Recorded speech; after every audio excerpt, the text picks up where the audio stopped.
Whole business, first one is 2740, amending Chapter 11, Fire Prevention and Protection of Code of Ordinances relative to the adoption of 2009 edition of the International Fire Code.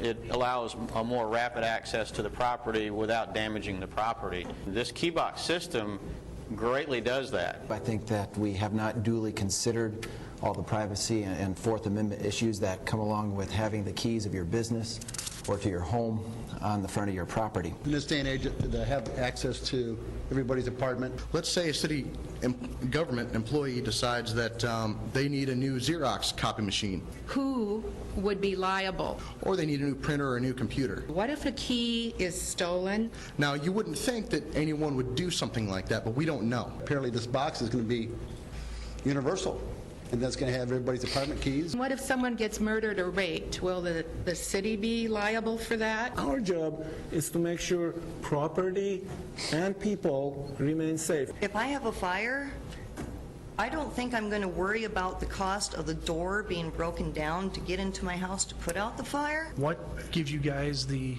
right to mandate, do an unfunded mandate on the citizens? This opens up a big can of worms into the intrusion of our private property and our rights. I believe it is our right to protect the citizens the best we can, and that's one of the rules of government. Giving up our rights for your idea of what's best protecting us is unconstitutional. That was something that will be decided by a higher authority than you or I. The Constitution is not an instrument for the government to restrain the people.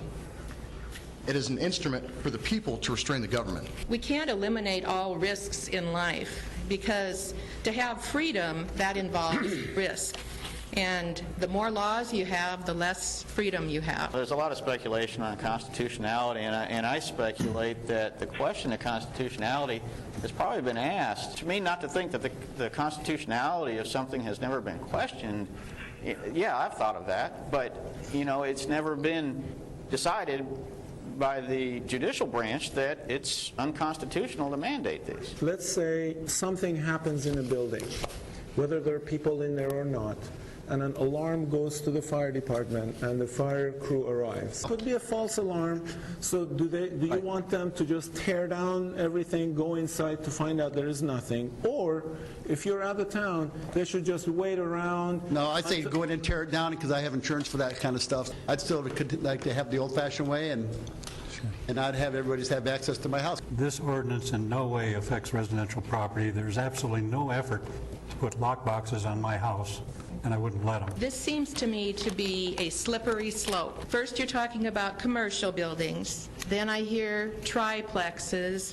then duplexes, then it could go to single apartment dwellings, and then who's to say it would not go to residential? If you guys think that there's not more people than what's here tonight that are going to balk on this, you're wrong. I assure you, the next reading, there's going to be a lot more people here.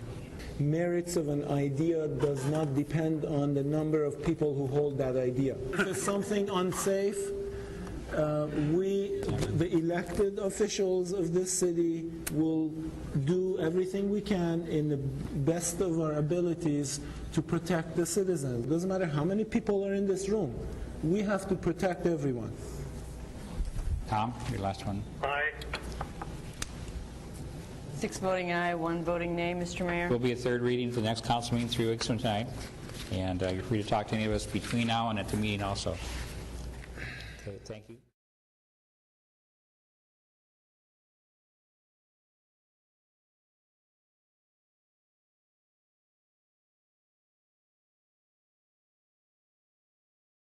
Merits of an idea does not depend on the number of people who hold that idea.